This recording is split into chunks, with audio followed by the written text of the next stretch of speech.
Hey guys, what's going on? It's Carl here back with another episode, and as you can tell, I've been living with the iPhone XS for 90 days.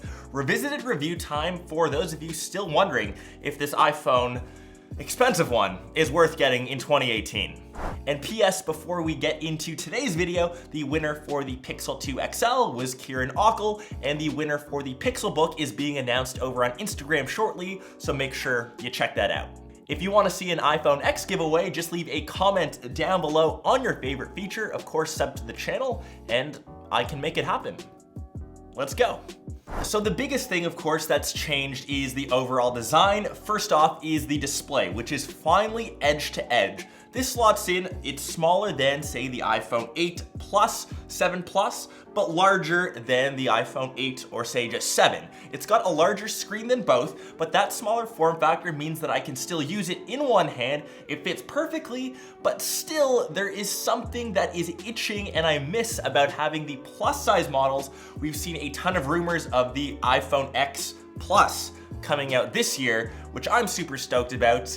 Most people do like this form factor, but I know a lot of techies out there that are looking forward to the X Plus, which should be coming.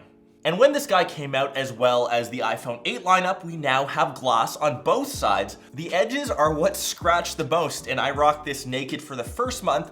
Unfortunately, got a ton of scratches, so I've decided to cover mine. I, of course, am rocking a D-brand skin, bits of orange. You guys know that this is the combo that I go to. If you're looking for something a bit more robust, I found these ones from Just Mobile. They have just a thin, transparent one. If you want to keep things minimal, you can still see what's going on in the back. Or something that's a bit more robust with extra protection. This is the Quattro Air. I usually use this guy when I'm traveling, just in case I tend to drop my iPhone a bit more often, and it's got reinforced corners for that impact.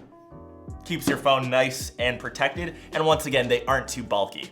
And just like all other iPhones, the accessories that come with it, the lightning cable, mine has already broken, so check these ones out as well. They're braided, they're better, and they just survive way longer than the stock ones. Everything, of course, listed down below.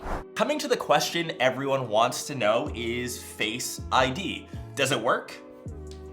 Absolutely, yes. I find it better than Touch ID, more reliable, and I would say out of 100 times, usually works 99, even when I've got shades on, which is good, because I always wear sunglasses. I would say the time that it fails the most is the morning when I'm getting out of bed. It's probably because I have a pillow half on my face, my eyes are really open. But for all other times, whether it's during the day, even at night when it's super dark outside, Face ID works. I love it, and I can't see myself going back to Touch ID. A bit archaic now. Once you're into the iPhone, the experience is very fluid, just like an iPhone should be. The gestures are perfect. The swipe up to get back to the home screen is perfect. It makes sense, it works, and now it's intuitive. But there are still some things that aren't perfect. So say an app is frozen, it happens from time to time, I wanna close it. Before, I would just double tap on the home button and I could swipe up an app. Now I need to long press on the screen to bring up multitasking and press the tiny little red close button on the top left. But that's just what happens when you don't have the physical button and you need to use a gesture to take care of it. In this instance, it's not really the best. Maybe now the second thing, which is most important for me in a smartphone, is the camera. It's good, it's not the best, depending on how you look at it. I'll still give the king of the cameras to the Pixel 2. I've got the Pixel 2 XL. It takes better photos. They're sharper, dynamic range is better, the colors are better over on the Pixel. It also has better portrait mode. I find that it nails the depth effect better, and I find that especially true on the front-facing cam, but on the flip side, if you're using the camera for apps like Instagram, which I do all the time, that's where the iPhone is better, just because the compression algorithm on Android is so crap. 9.5 times out of 10, and especially if you're taking video, will look better if they come out of this guy as opposed to the Pixel. But don't get me wrong, the iPhone camera is awesome. It's replaced my RX100 Mark IV, which is a $1,000 dedicated point and shoot.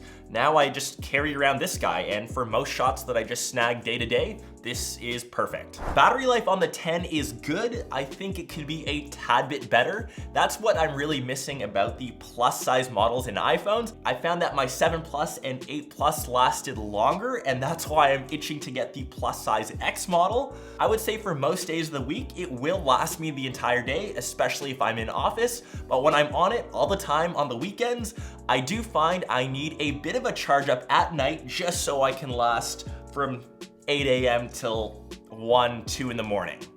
And other than those key points, I'm sure I've mentioned most things already in my review when I got this guy. The iPhone has been solid. Every single thing that you throw at it, it crunches through. Performance is great.